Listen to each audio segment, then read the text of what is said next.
आप सब लोगों को मेरा नमस्कार, सबको मेरा प्रणाम।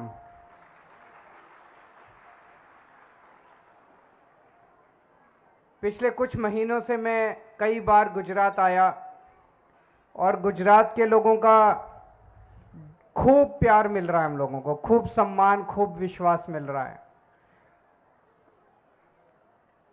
पहले लोग कहते थे कि बीजेपी का गढ़ है, यहां कुछ नहीं हो सकता, लेकिन जैसे जैसे हम धीरे धीरे लोगों से बात कर रहे हैं, पता चल रहा है कि अंदर लोग कितने दुखी हैं, अंदर लोग कितने डरे हुए थे। अब धीरे धीरे लोगों ने बोलना चालू किया और लोग सामने आना चालू किया है और लग रहा है कि 27 साल के बीजेपी के गंदे शासन के बाद लोग अब बदलाव चाहते हैं। लोग उनको उखाड़ के एक नई किस्म की राजनीति करना चाहते हैं गुजरात के अंदर। आम आदमी पार्टी पिछले कुछ महीनों से एक पॉजिटिव कैंपेन चला रही है। हम कह रहे हैं कि अगर हम सत्ता में आए तो हम क्या करेंगे। हम कह रहे हैं कि हम सत्ता में आए तो हम वही अच्छी अच्छी चीजें करेंगे जो हमने दिल्ली में करके दिखाई है। हम झूठे वादे नहीं करते।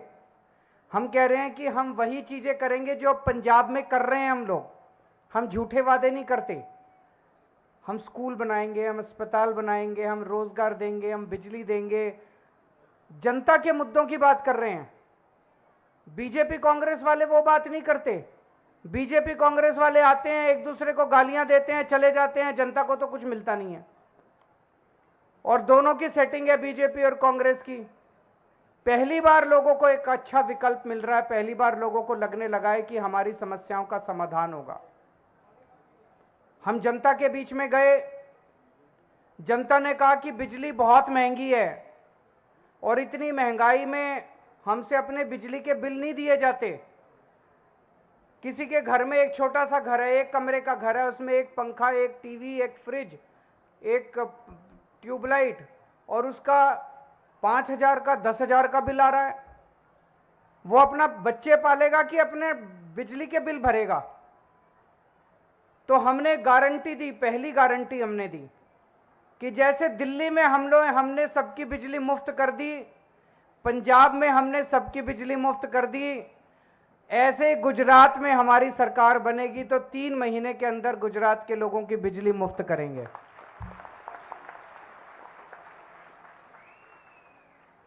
आपके सारे पुराने बिल माफ कर देंगे, पुराना बकाया सब माफ कर देंगे, 24 घंटे बिजली देंगे और बिजली के बिल जीरो आया करेंगे, जीरो, मैजिक। फिर हमने दूसरी गारंटी दी। हमें पता चला कि बहुत बच्चे बेरोजगार हैं, बहुत दुखी हैं बच्चे। हमने दूसरी गारंटी दी कि हमारी सरकार बनेगी, हम हर बच्चे के लिए 5 साल में रोजगार का इंतजाम करेंगे और जब तक रोजगार नहीं मिलता तब तक उनको 3,000 रुपए महीने के हिसाब से बेरोजगारी भत्ता देंगे।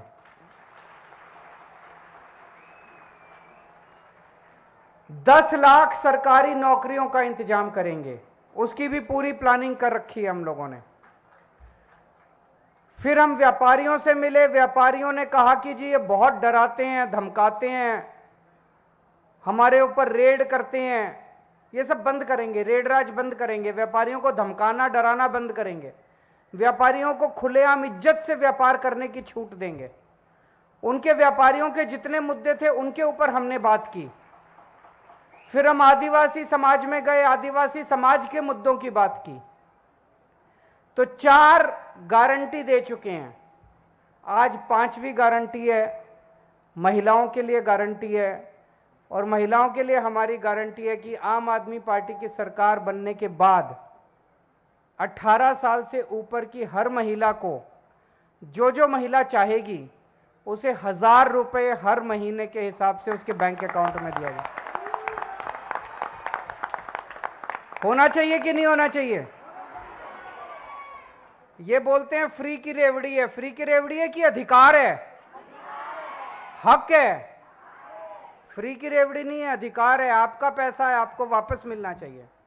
स्विस बैंकों में नहीं जाना चाहिए, जनता को मिलना चाहिए। कुछ लोग कहते हैं कि 1,000 रुपए क्यों दोगे? मैं ऐसी बहुत सारे बेटियों को जानता हूं, 18 साल की, 19 साल की, 20 साल की, जिसका कॉलेज में एडमिशन तो हो जाता है, पढ़ने में तेज है, लेकिन पिताजी के पास आने जाने का, बस का किराया देने का खर्चा नहीं है, उसकी पढ़ाई छूट जाती है। ऐसी कई बेटियां हैं जिसका कॉलेज में एडमिशन हो जाता है, लेकिन कॉलेज की फीस देने के पैसे नहीं है पिताजी के पास, उसकी पढ़ाई छूट जाती है। उनको हजार हजार रुपए देंगे। ऐसी बहुत सारी बेटियां हैं जो अपनी पढ़ाई पूरी कर पाएंगी जब उनको हजार हजार रुपए मिलेंगे। ऐसी बहुत सारी बहनें हैं, शादीशुदा बहनें हैं, घर चला रही हैं। इतना महंगाई का जमाना है, घर का खर्चा नहीं चलता, पति की तनख्वाह उतनी है, तनख्वाह बढ़ती नहीं है, लेकिन खर्चे बढ़ते जा रहे हैं। उनके हाथ में 1000 रुपए जाएगा तो वह हो सकता है अपने बच्चे को थोड़ा सा और फ्रूट्स खिला देगी, थोड़ा दूध पिला देगी, थोड़ा सा अपने बच्चों के लिए कुछ और खर्चा कर देगी। हमारी जितनी माएँ हैं, बुजुर्ग महिलाएं हैं, बेटी घर में आती है, माँ का मन करता है कि उसके हाथ में कुछ रख दूं, करता है कि नहीं करता है? लेकिन माँ को फिर बेटे की तरफ देखना पड़ता है। बेटा देता है तो बेचारी कुछ करती है, बेटा नहीं देता तो अपना मन मसोस के बैठ जाती है। अगर माँ के हाथ में 1000 रुपए होंगे तो उसको बेटे की तरफ, पति की तरफ देखना नहीं पड़ेगा। वो अपना अंदर जाएगी, संदूक खोलेगी, पैसे निकालेगी और बेटी के हाथ में रख देगी, उसको बड़ा सुकून मिलेगा। 1000 रुपए हर बहन के हाथ में देने से मैं समझता हूं कि बहुत बड़े स्तर पे अर्थव्यवस्था में भी फर्क पड़ेगा। एक तो है कि आप बड़े बड़े अमीर लोगों के हाथ में पैसा डालो। कोई अरबपति है, उसके पास पैसा जाएगा तो वो क्या करेगा? अभी उसके पास 2 जहाज है, 4 जहाज खरीद लेगा, 5 जहाज खरीद लेगा, 2 बड़े बड़े बंगले। उससे अर्थव्यवस्था नहीं अच्छी होती। जब एक आम आदमी के हाथ में, आम बहन के हाथ में पैसा जाएगा, वो बाजार जाएगी, सब्जी खरीदेगी, आटा खरीदेगी, रोजमर्रा की चीजें खरीदेगी, इससे अर्थव्यवस्था बढ़ती है, इकोनॉमी की प्रोडक्शन बढ़ती है, डिमांड बढ़ती है, फिर नई नई फैक्ट्रियां लगेंगी वो सामान बनाने के लिए। आम आदमी की जेब में जितना पैसा जाएगा उतनी अर्थव्यवस्था बढ़ेगी, अमीरों के हाथ में जितना पैसा जाएगा उतनी अर्थव्यवस्था कमजोर होगी। तो ये बहुत सोच समझ के हम लोगों ने, जो हमारा विरोध करते हैं, उनको मैं कहना चाहता हूं कि बहुत सोच समझ के हमने किया है कि करोड़ों महिलाओं को इसका फायदा होगा, करोड़ों घरों को इसका फायदा होगा। और जो लोग कहते हैं पैसा कहां से आएगा, मैं आपको एक छोटा सा उदाहरण देता हूं, पैसा कहां से आएगा। हमने पंजाब में कहा कि हम बिजली फ्री करेंगे,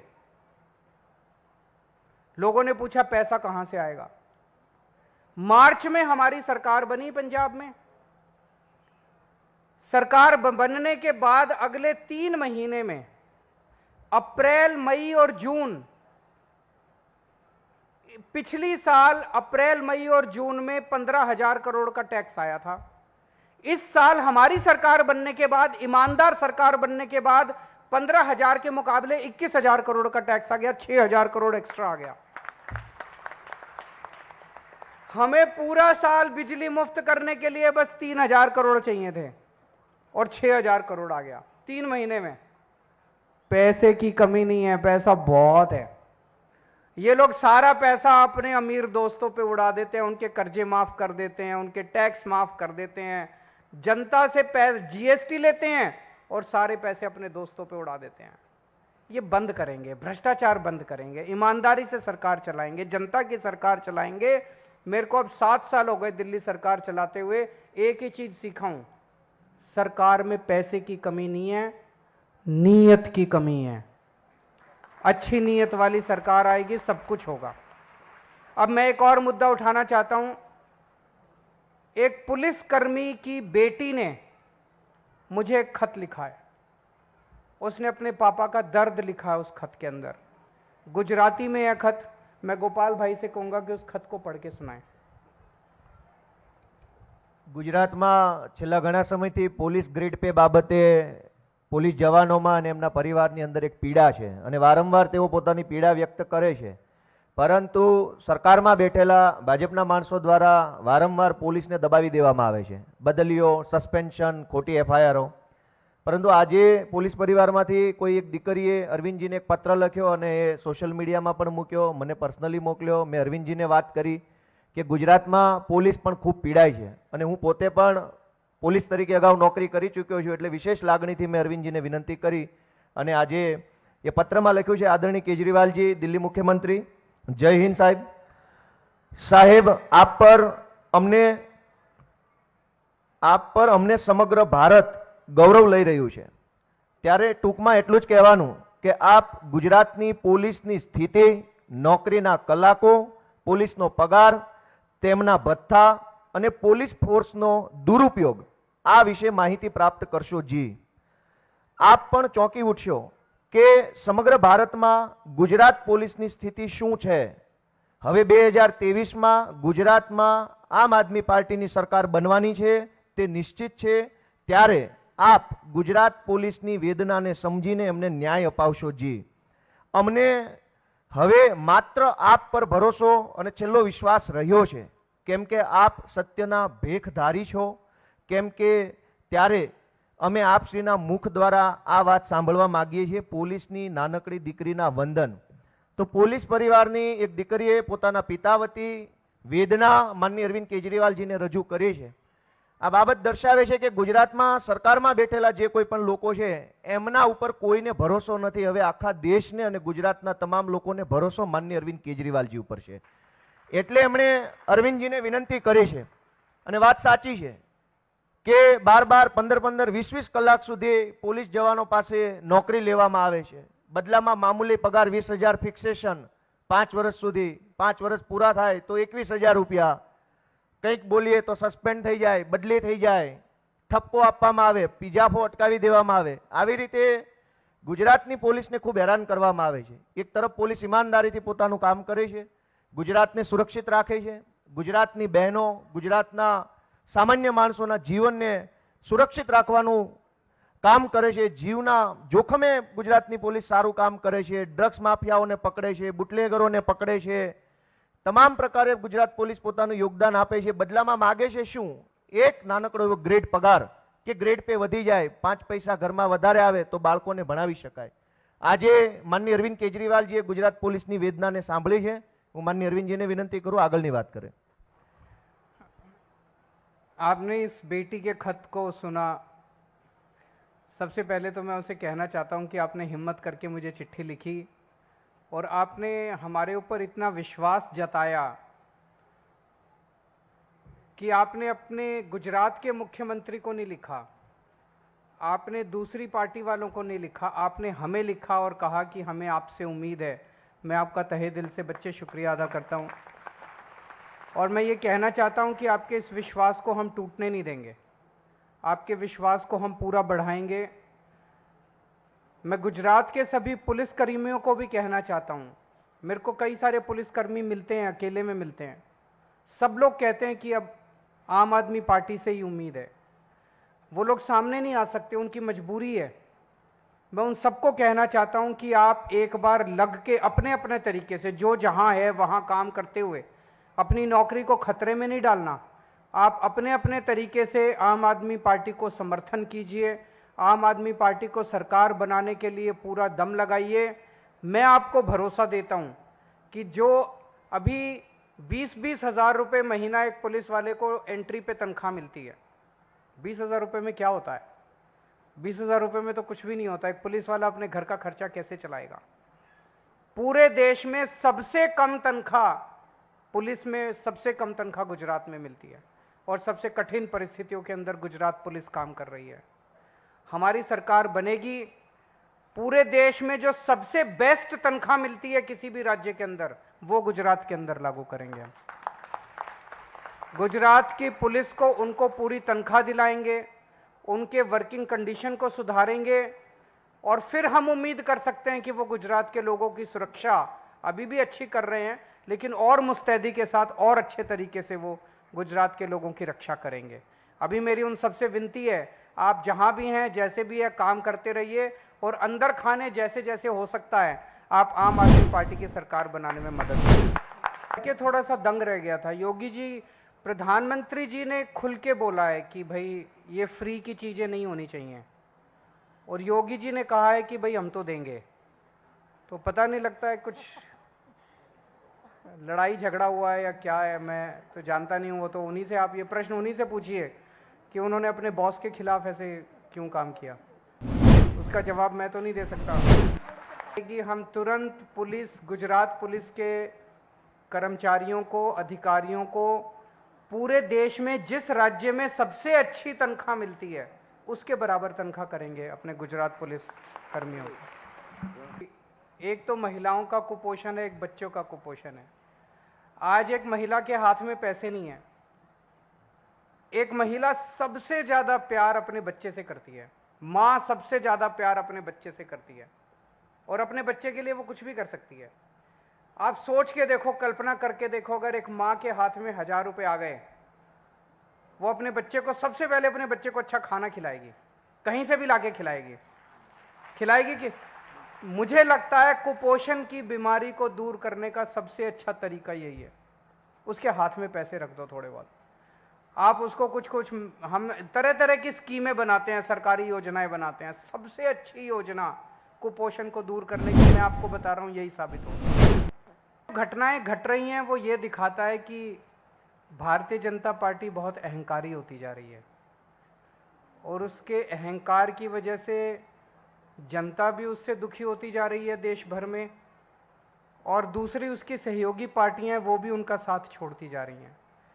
शिवसेना ने उनका साथ छोड़ दिया, अकाली दल ने उनका साथ छोड़ दिया, जेडीयू ने उनका साथ छोड़ दिया। अहंकार तो रावण का भी नहीं चला था। अगर आप सत्ता में आते हो तो एक चीज सबसे जरूरी होती है, आपको अपनी ह्यूमिलिटी हिंदी में क्या बोलेंगे, ह्यूमिलिटी बना के रखनी पड़ती है। आपको विनम्रता, आपको विनम्र रहना पड़ता है। आपको जनता के आगे हाथ जोड़ के लोगों के सामने पूरी विनम्रता के साथ काम करना पड़ता है। अहंकार आ जाता है तो फिर आपका पतन शुरू हो जाता है। बिहार यही दिखा रहा है कि ये सही नहीं है उनका, है नहीं, ना तो वो प्रधानमंत्री के उम्मीदवार हैं, ना कोई ममता जी हैं, ना मैं हूं। जब 24 आएगा तो 24 का देखेंगे, अभी तो 1.5-2 साल है।